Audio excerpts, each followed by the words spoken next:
ಕಡೆ ready madam.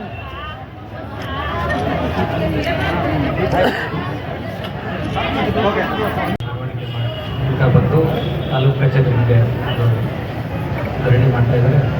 ಅವರು ಇಟ್ಟಿರುವ ಈ ಬೇಡಿಕೆಗಳು ಮೂಲತಃ ನಾನು ನಿಮ್ಮ ದನಿಯಾಗಿ ಇರ್ತೀನಿ ಅಂತ ಭರವಸೆ ಕೊಡ್ತಾ ಈ ಎಲ್ಲ ಸಮಸ್ಯೆಗಳು ಬಹುತೇಕ ಸಮಸ್ಯೆಗಳು ನನ್ನ ಗಮನದಲ್ಲಿ ಇದ್ದಾವೆ. ಶಾರ್ಟ್ ಟರ್ಮಲ್ಲಿ ಬಂದಿರೋದ್ರಿಂದ ನನಗೂ ಒಂದು ಸ್ವಲ್ಪ ಕಾಲಾವಕಾಶ ಬೇಕಾಗಿತ್ತು. ಈಗ ಬಹುತೇಕ ಸಮಸ್ಯೆ ನನಗೆ ಚೆನ್ನಾಗಿ ಅರಿವಿದೆ. ಹಾಗಾಗಿ ಅತಿ ಶೀಘ್ರದಲ್ಲೇ ನಿಮ್ಮ ಎಲ್ಲ ಸಮಸ್ಯೆಗಳನ್ನು ಬಗೆಹರಿಸೋಕ್ಕೆ ನಾನು ಪ್ರಾಮಾಣಿಕ ಪ್ರಯತ್ನ ಮಾಡ್ತೀನಿ. ಏನು ಇವತ್ತಿನ ಪ್ರತಿಭಟನಾ ಕಾರ್ಯಕ್ರಮದ ಉದ್ದೇಶಿತ ಕೆಲವು ಮಾತುಗಳನ್ನು ನಾನು ಇಲ್ಲಿ ತಾಲೂಕು ಸಂಚಾಲಕರಾದ ರಾಮಪುರ ಆದ ನಾನು ಮಾತಾಡ್ತಾ ಇದ್ದೀನಿ. ಬಂಧುಗಳೇ, ಏನು ಈ ಒಂದು ಪ್ರತಿಭಟನಾ ಕಾರ್ಯಕ್ರಮಕ್ಕೆ ನಾವು ಒಂದು 15ರಿಂದ 20 ದಿವಸಗಳ ಕಾಲ ಗ್ರಾಮೀಣ ಮಟ್ಟದ ನಮ್ಮ ಪ್ರತಿಯೊಬ್ಬ ಕಾರ್ಯಕರ್ತರನ್ನು ಭೇಟಿ ಮಾಡಿ ಕಾರ್ಯಕರ್ತರ ಹಳ್ಳಿಗಳ ಒಂದು ಸಮಸ್ಯೆಗಳನ್ನು ಅವರಿಂದ ಸ್ವೀಕಾರ ಮಾಡಿ ಆ ಸಮಸ್ಯೆಗಳನ್ನು ಇಟ್ಟು ತಾಲೂಕು ಆಡಳಿತ ಮುಂದುಗಡೆ ನಾವು ಇವತ್ತೊಂದು ದಿವಸ ಒಂದು 25ರಿಂದ 30 ಬೇಡಿಕೆಗಳಿತ್ತು. ಇವತ್ತು ನಾವು ಹೋರಾಟದ ಕಾರ್ಯಕ್ರಮ ಮಾಡಿದ್ದೀವಿ. ಈ ಹೋರಾಟದ ಕಾರ್ಯಕ್ರಮದ ಸುಮಾರು 9 ಇಲಾಖೆಗಳ ಅಧಿಕಾರಿಗಳಿಗೆ ನಾವು ಮನವಿಯನ್ನು ನೀಡಿದ್ದೀವಿ. ಅದೇ ರೀತಿಯಾಗಿ ಕೆಲವು 2-3 ಇಲಾಖೆಗಳು ಅಧಿಕಾರಿಗಳು ಬಂದಿಲ್ಲ.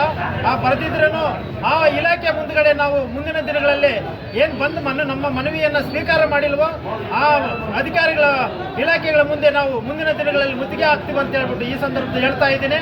ಅದೇ ರೀತಿಯಾಗಿ ತಾಲೂಕಿನಾದ್ಯಂತ ಇರುವಂಥ ಜ್ವಲಂತ ಸಮಸ್ಯೆಗಳು ಸುಮಾರು 35 ಸಮಸ್ಯೆಗಳನ್ನು ನಾವು ಇಟ್ಟು ಇಲ್ಲಿ ನಾವು ಬೃಹತ್ ಪ್ರತಿಭಟನಾ ಹೋರಾಟವನ್ನು ಇಲ್ಲಿವರೆಗೂ ನಾವು ನಡೆಸ್ಕೊಂಡು ಬಂದಿದ್ದೀವಿ.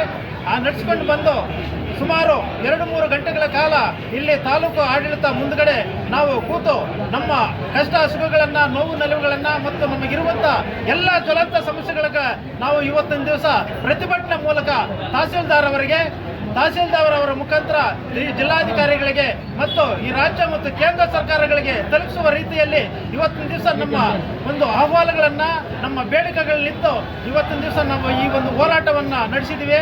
ಈ ಹೋರಾಟಕ್ಕೆ ತಾವೆಲ್ಲರೂ ಕೂಡ ಬೆಂಬಲವಾಗಿ ನಿಂತಿದ್ದೀರಾ.